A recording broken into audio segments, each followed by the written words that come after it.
எங்கள் பூண்டு தோல் உரிக்கிறது, வெங்காயம் தோல் உரிக்கிறது அப்படிங்கிறது எப்படி இந்தியில் பேசணும்னு பார்க்கலாங்களா?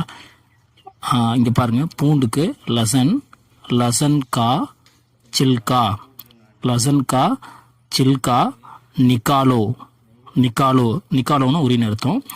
லசன் கா சில்கா நிக்காலோ, லசன் கா சில்கா நிக்காலோ, அதாவது பூண்டுடைய தோலை உரி. அதே மாதிரி இதே தான் வந்து பார்த்திங்கன்னா இஞ்சிக்கும்.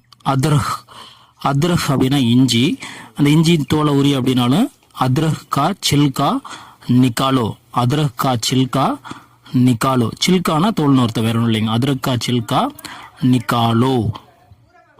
இதே தான் வெங்காயத்துக்கும்.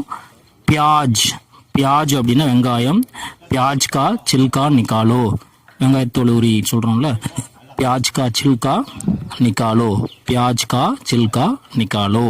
இப்போ வியூவர்ஸ், உங்களுக்கான கேள்வி, உருளைக்கிழங்குடைய தோல் உரி அப்படின்னு எப்படி சொல்வீங்க? தெரிஞ்சால் கமெண்ட் பண்ணுங்கள் பார்க்கலாம். உருளைக்கிழங்குக்கு ஆலு, அதுக்கப்புறம் என்ன வரும்னு கமெண்ட் பண்ணுங்கள் பார்க்கலாம்.